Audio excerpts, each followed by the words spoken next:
so viel drüber zu sagen. Das Ding hat alles neu, eigene Kapsel, die wir in Wien machen, eine neue Keramikkapsel, komplett aus Keramik gemacht. Warum? Ihr wisst, wo wir herkommen, ja, was unsere Geschichte ist. Dieser Originalklang einer CK12-Kapsel hat mehrere Hintergründe. Unter anderem dem, dass die alte CK12 nicht perfekt war. Und diese vielen Kopien, die es jetzt gibt, ja, in Brass, also in Messing, sind perfekt gemacht, aber klingen deswegen nicht so smooth. Es war wichtig, diese Masse des Metalls zu erhalten. Plastikkapseln haben den Nachteil, dass sie so leicht sind, wenn du sie laut bespielst, fangen sie selber zu schwingen an. Aber wir wollen ja gar nicht die Kapsel schwingen, sondern die Membran soll schwingen. Jetzt haben wir gesagt, okay, Plastik ist keine Lösung. Also was brauchen wir? Ein Material, was schwer ist, aber nicht die leitenden Eigenschaften hat von Metall. Beste Isolator auf Hochmasten, Keramik. Ja. Es ist zwar ziemlich heikel, das so dünn hinzukriegen und trotzdem stabil, dass das nicht bricht. Ja. Also wir haben über ein Jahr nur an der Kapsel entwickelt, nur an der Akustik. Ja. Dann hatten wir eine perfekte Kapsel, klingt auch sehr, sehr schön. Und dann haben wir mal angefangen, Produkte zu machen. Und das ist das erste Baby.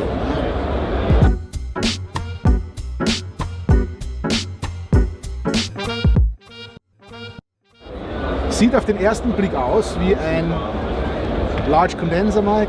Du hast deine üblichen Patterns, ja, du hast den Achter, du hast die Hyperniere.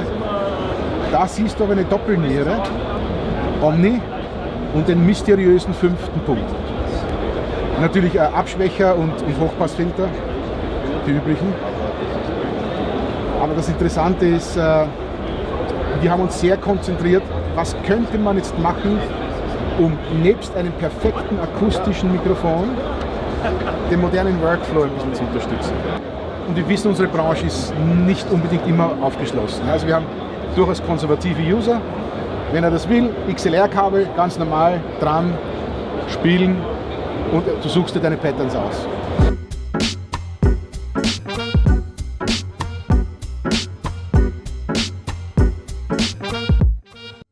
Bist du aber ein bisschen kreativer, hast du auf der Rückseite einen zweiten Output. Du kannst beide Kapseln getrennt herausführen. Kannst sie auch getrennt aufnehmen damit und kannst im Post-Processing beim Mischen entscheiden, ob es eine Kugel, eine Niere, Hyperniere oder sonst was sein soll, indem du die Membranen zueinander mischt. Ich zeige euch dann nachher die Software dazu, die ist ziemlich genial. Das ist der eine Grund für den Output. Der zweite Grund, es ist auch ein Input. Und jetzt ist das Ganze eine Bluetooth Remote Control. Gibt es noch nicht, weltweit das erste. Dann öffnest du deine App und kannst dir in 250 Stufen jeden beliebigen Pattern selber wählen, fernsteuerst das Mikrofon. Wichtig, da ist nichts Digitales in der Audio-Chain. Das ist nach wie vor ein rein analoges Mikrofon. Du änderst nur die Polarspannung zwischen den beiden Membranen.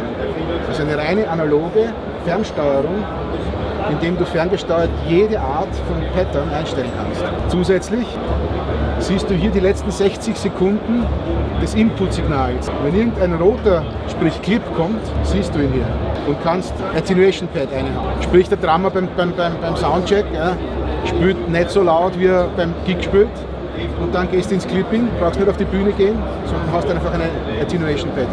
Oder du hast das Ding als Recording Mic irgendwo im Raum hängen und sagst, okay, ich will aber mehr vom Raum, ja, mehr von den Reflexionen, brauchst keine Leiter, sondern gehst halt einfach Omni. Und was du hier designst, kannst du speichern und in einem Flash-Speicher hier abspeichern, alles abstecken und auf der 5. Position hast du jetzt deinen eigenen Pattern.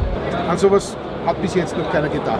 Aber nach wie vor, es ist ein analoges Mikrofon in einer guten Qualität.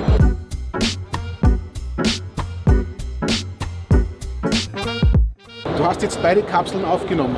Du hast sie hier, das ist ein VST-Plugin für alle DAWs, also Recordings, Logic, Steinberg, Pro Tools. Plugin. Wir reden nicht von einem digitalen Filter. Filter macht immer Phasensauerei. Du kannst hier 5 Frequenzbänder designen. Also ich kann mir jede Frequenzband einstellen und dann kann ich pro Frequenzband einen unterschiedlichen Pattern kreieren.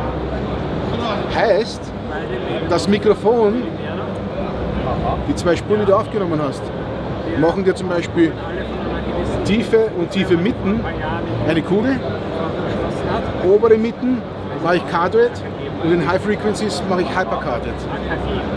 Das heißt, ich habe im Prinzip verschiedene Frequenzbänder verschieden angesprochen von der Erfassung. Du nimmst das Snare auf und dann hast du zu viel Hi-Hat in die Snare. Na gut, dann lass halt die unteren Bereiche, damit der Körper das Snare erhalten bleibt, relativ omni. Aber oben gehe ich Hypercardioid und schneide mir die Hi-Hat raus. Aber ohne, dass ich einen Filter gesetzt habe. Also das ist sehr, sehr cool. Ja. Dann gibt es den kleinen Bruder, das ist der schwarze hier, oder da hinter dir. Selbe Kapsel, identische Frequenzgang, identische Sensitivity, aber ein reines Single Membran. Also nur Cardioid, nur Niere. Also ein Plug-and-Play Recording Mic. Also da hast du diese Features natürlich nicht, weil du hast keinen zweiten Ausgang, du hast keine zweite Kapsel, sondern du hast halt einfach ein Standard Recording Mic zu einem günstigeren Preis, aber in derselben Soundqualität. Also würdest du hier die Niere wählen und nimmst das, könntest du sogar Stereo matchen.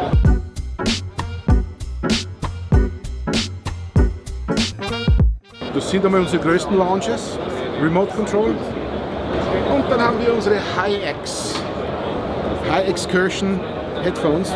Wir haben die Treiber dafür selber entwickelt, also keine vom Markt genommen, weil wir den Marketing-Schmäh mit immer größere Treiber nicht mitspielen. Klar, 50 mm, 55 mm, du bewegst mehr Luft, ja, stimmt, aber sie werden auch langsamer, umso größer die Treiber werden und unpräziser. Wir haben einen Treiber entwickelt mit einem eigenen Magnetsystem, der nicht größer ist, sondern einen höheren Hub hat.